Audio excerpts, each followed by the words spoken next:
everyone, and welcome to this three-part video series from us over here at VolunteerMark. I am Josh Schukman. A lot of you know me through the podcast and the blog. I'm your humble host on those things.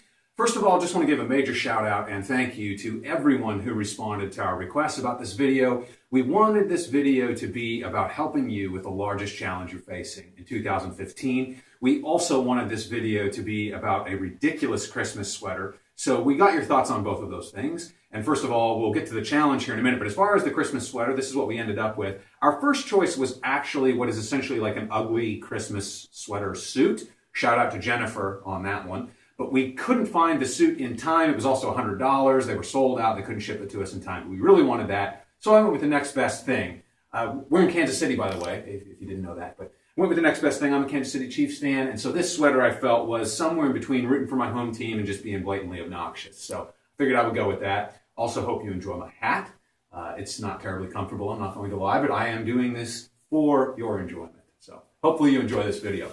All right, let's get talking now about what we're going to be talking about here over the next week and a half with this three-part series. So we went out, we asked you what you felt like was going to be your largest challenge in 2015. And how we could help you address that. We got lots of great responses, so thanks to everyone who responded there.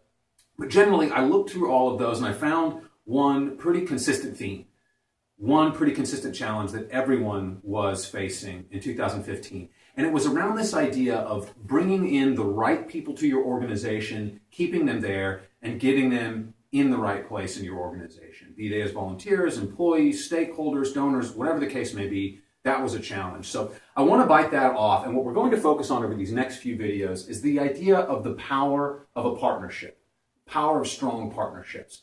And so that's going to be kind of the umbrella over everything we'll talk about with these next three videos. And I want to start out today talking about one specific partnership that I think is really important, and honestly I think it's one of the most underutilized things in this area of partnerships, and one of the most underutilized things that we have at our disposal as volunteer coordinators. It's the idea of partnering with businesses to link up with volunteers that are going to stay and be a sustained part of your organization. The thing that I think is really underutilized is that a lot of businesses nowadays are actually paying their employees to volunteer. That's right, it's a benefit. And they're giving it to a lot of their employees, but you would be shocked at the number of these hours that go unused every year. I haven't found an exact statistic on it, but I've seen things ranging from about 50 to 70% of these hours go totally unused. So that's a huge thing that we as volunteer coordinators can take advantage of. I'm going to tell you how to do that right now.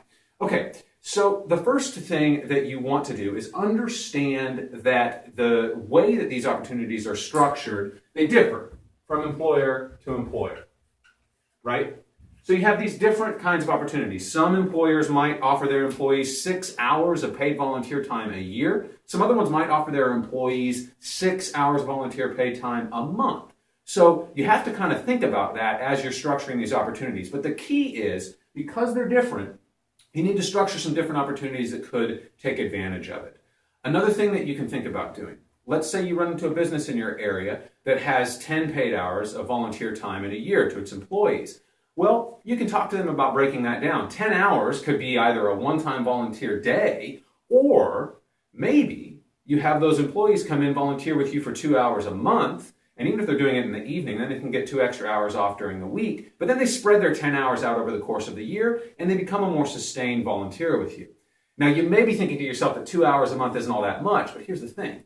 When you get employees involved that way, you're starting to build a partnership and a connection and a relationship with them, and you'll find pretty quickly that they'll actually start volunteering more and get very involved in your organization. But building that connection is hugely important. Okay, so let's move on to my next note here. This is the idea that a lot of businesses are, like I said, focusing on those one-time events with the way they have it structured. So if that's the case, come up with an opportunity that can be man or woman by a different group from that same company each week. So let me give you an example. There was a food kitchen in New York that needed groups to come through consistently once a week to cook food. And so what they did was they went to US Bank, who had a paid volunteer program, and they get different groups from the exact same company every week. So they're building a strong partnership with US Bank, and they're taking advantage of that paid volunteer program that they have in the way that that company has it structured. So Just be thinking about one-time opportunities when you try to think about things like that. Okay, now, here's the other piece that I think is really important with this kind of partnership. You need to be thinking about drawing up essentially a job description for the kinds of volunteers that you would want that you can then take to the businesses in your area and present this idea to them. Because even if, you'll find this, even if these businesses have some kind of opportunity, even if it's not a paid opportunity, but if they're just wanting their employees to volunteer, they're not going to come beat down the door and find you. They're very busy. You're going to need to be proactive about it and approach them. So the best way I think to do that is to write up that job description, that volunteer job description. If you had your way, how would you have people from these companies helping you? So write up a list and then take that list and start approaching these companies. The best source for that is going to be on their HR team. Go ahead and talk to them, talk about the list of things you need done, and start a conversation about how they could get their employees involved and how you can start building a partnership that will bring you regular volunteers that are well matched to your organization. If you be proactive about it, I think you'll be shocked at how open that these companies will be, even if you don't think they have a program like that. Okay, the last thing when we're talking about business partnerships that is going to be hugely important that I see a lot of us struggling with. Ready for this? You have to be organized. That's right. Unfortunately, these businesses are not going to like that Excel sheet you use to track volunteer hours. Ain't going to work.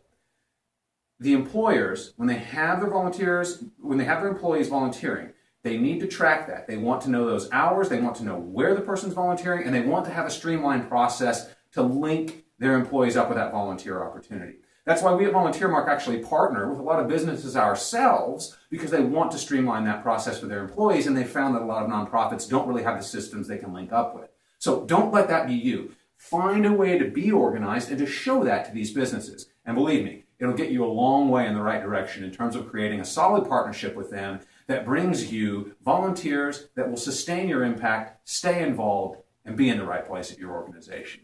So thank you for tuning in today. Be sure to tune in with us next week as we talk about yet another kind of partnership that we can build as we try to sustain our impact here in 2015.